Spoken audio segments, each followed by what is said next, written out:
toutes et à tous, vous êtes bien sur Jade FM 99.7 et aujourd'hui il est temps de parler cinéma. Pour ça nous accueillons le cinéma Toile de Ré avec Frédéric, bénévole. Bonjour Frédéric. Bonjour. Alors quoi de prévu au programme cette semaine? Alors, on va commencer par les sorties. Nous avons Insider en version originale et en version française, qui est un film d'espionnage, un thriller. Voilà, c'est un film de Steven Soderbergh avec Michael Fassbinder, Cate Blanchett et Tom Burke. The Insider, c'est un film d'espionnage haletant qui raconte l'histoire d'un couple d'agents secrets, George Woodhouse et sa femme Catherine. Lorsque Catherine est soupçonnée de trahison envers la nation, George doit faire face à un dilemme, soutenir sa femme, protéger son couple ou défendre le pays. Voilà. The Insider, c'est le 36e film en autant d'années de Steven Soderbergh. Et pour mémoire, c'est le plus jeune lauréat de la Palme d'Or à Cannes en 1989, grâce à Sexe, mensonges et vidéos, qui était d'ailleurs son premier long métrage. C'est un réalisateur qui est très prolixe, qui a aussi fait Trafic, Ocean's 11. Et là, il revient avec un film d'espionnage amusant, sensuel et élégant, qui cache aussi un portrait de femme. C'est un film aussi glamour que brillamment retors. Alors, ne pas oublier non plus le cinéaste, qui est très connu, qui est David Koepp, qui est celui qui a fait Mission Impossible de Brian De Palma en 1996 et le tout récent Présence de Steven Soderbergh. Voilà, il a écrit une intrigue ciselée, une chasse à la taupe au sein des services secrets britanniques, alignant fausses pistes et rebondissements. Donc un thriller. Un thriller, un film d'espionnage. Voilà. Parfait. Le deuxième film que nous sortons, c'est La Cache, de Lionel Bauer, qui a été l'auteur de La dérive des continents au sud en 2023, avec Dominique Raymond, Michel Blanc, William Legale.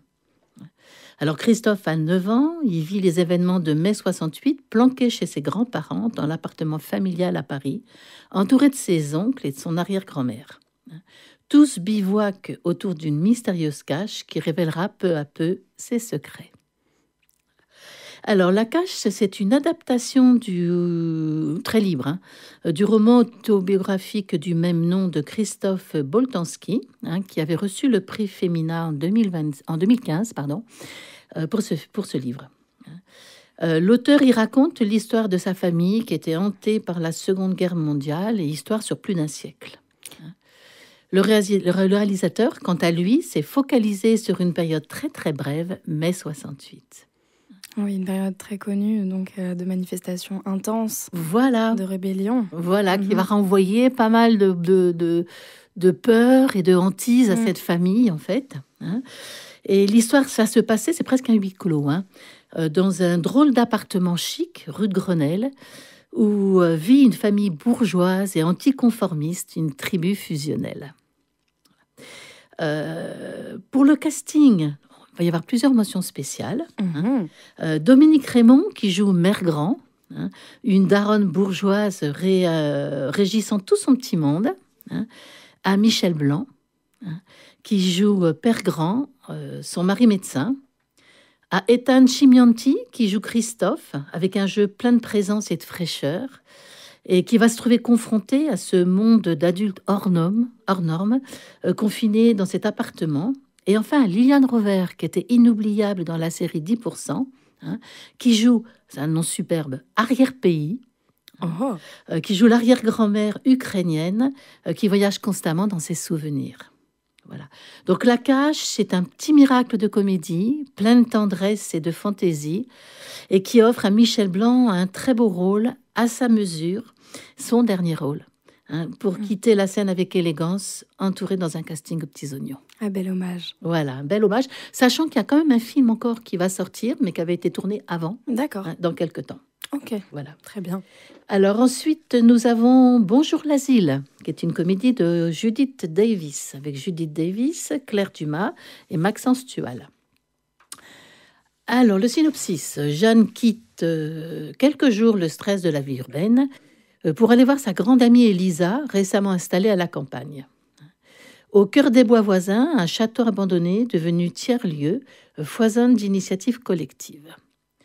Elle aimerait s'y investir, mais entre biberons et couches lavables, elle n'en a pas le temps. Par contre, Jeanne, en militante des villes, n'y voit aucun intérêt. Quant à Amaury, promoteur d'une hôtellerie de luxe, lui, il y voit tout à fait son intérêt et il voudrait acheter le château. Tous trois convergent malgré eux vers ce lieu d'entraide et de subversion.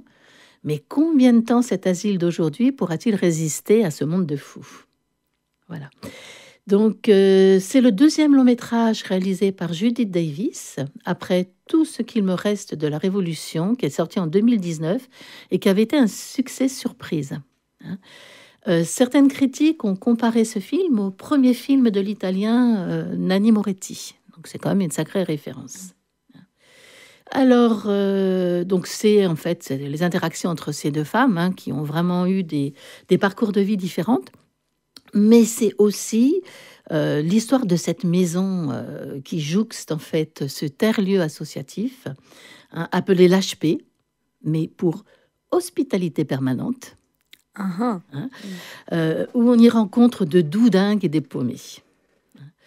Alors, Bonjour l'asile est une comédie engagée, tout comme l'était Tout ce qui me reste de la Révolution. C'est un film burlesque et poétique, une comédie foutraque et loufoque, mais très réjouissante sur nos névroses contemporaines. Par le biais du rire, on va parler de nous, de nos choix de vie, de nos contradictions empêtrées dans la cause climatique et la question féministe. C'est très actuel, percutant et jubilatoire. Alors, à noter que Judith Davis a tourné plusieurs scènes à Pornic. Oui, c'est très intéressant, en effet. Voilà, notamment, elle a utilisé une pêcherie qui a servi de décor à la Boutinardière, celle de Jacques-Alain Guillot, pour ceux qui connaissent, voilà, et qui a été métamorphosée pour l'occasion, offrant un intérieur luxueux, alors que d'habitude, c'est la simplicité qui y règne. Autre petite chose à souligner, c'est un petit clin d'œil. Judy Davis a mis beaucoup de temps à trouver son château au milieu des bois laissés à la nature. Et malheureusement, ou heureusement, je ne sais pas, ce château a été acheté par un promoteur pour en faire un hôtel de luxe. Et donc pas un asile, finalement. Voilà, un petit peu contre ces idées qu'elle prône en fait dans ce film. Très bien. Voilà. Nous avons ensuite les films en continuation. Donc, toujours Mickey 17 en version originale et en version française, qui est un film avec avertissement. Nous avons À bicyclette, Le secret de Khéops, Black Dog en version originale. Je rappelle que c'était le coup de cœur afcaillé du mois de février. On ira, Ma mère Dieu et Sylvie Vartan, Blanche-Neige et les Baudins. Voilà, pour finir, les événements. Donc, samedi 29 mars à 15h, la dernière séance de cette saison d'Altaïr, qui est un film sur l'Éthiopie. Puis, nous avons le dimanche 30 mars, l'avant-première de Moon, le panda, un film d'aventure, un film familial, de Gilles Demestre, avec Alexandra Lamy, Noéliu Martin et Yeliu, qui est un film conseillé à partir de 6 ans. D'accord, quand même avec un... Alors, pas un avertissement, mais quand même une limite d'âge. C'est pas une limite, c'est juste un conseil pour les familles, pour qu'ils puissent s'y retrouver. D'accord. Voilà. C'est l'histoire de Tian, qui a 12 ans, et il va être envoyé chez sa grand-mère à cause de ses mauvais résultats à l'école. Loin de la ville, dans les mystérieuses montagnes chinoises, il va se lier d'amitié en secret avec un panda qu'il nomme Moon. Et c'est le début d'une incroyable aventure qui va changer à tout jamais sa vie et celle de sa famille.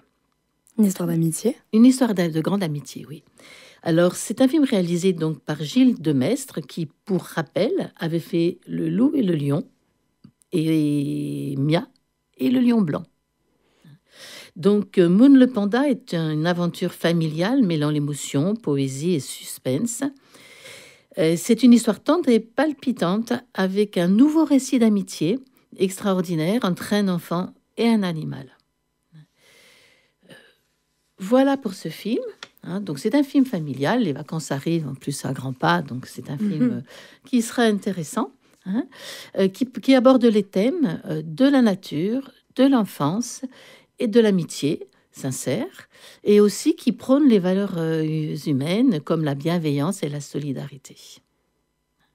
Pour finir, nous avons pour la 34e édition du Festival du cinéma espagnol de Nantes, la FCEN avec lequel on travaille chaque année, 2 projections décentralisées.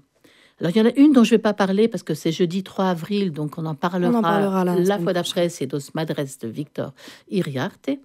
Et pour mardi 1er avril à 20h30, nous avons l'affaire Nevenka, en version originale, qui est un biopic, un drame de Isha Bolen, avec Moreia Oriol, Orco Alazabal et Ricardo Gomez.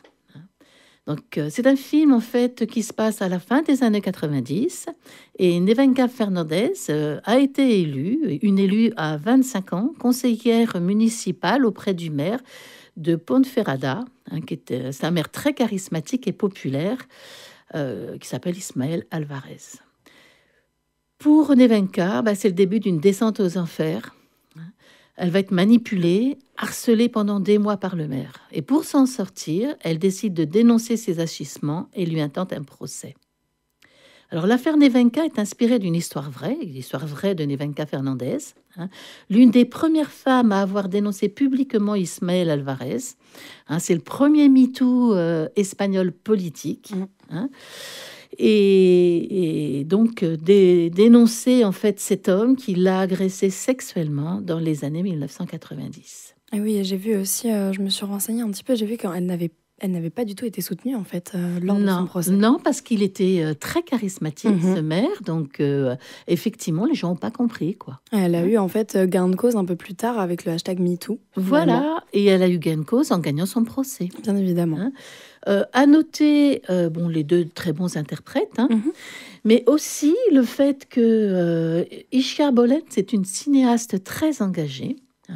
Elle s'est emparée donc de cette histoire, elle s'est beaucoup renseignée pour la transposer à l'écran, et que cette personne en fait est très investie dans la défense du droit des femmes, y compris dans le cinéma, avec une filmographie très imprégnée des questions de sexisme et d'emprise.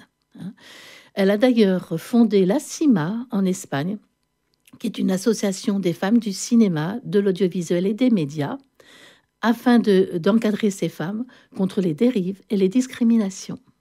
Et oui, parce que c'est vrai que c'est un sujet dont on ne parle pas tant, je trouve. Non, mais c'est déjà bien, c'est un organisme qui existe en Espagne. Ça existe, voilà. Totalement. C'est très bien de le savoir. Voilà. Merci.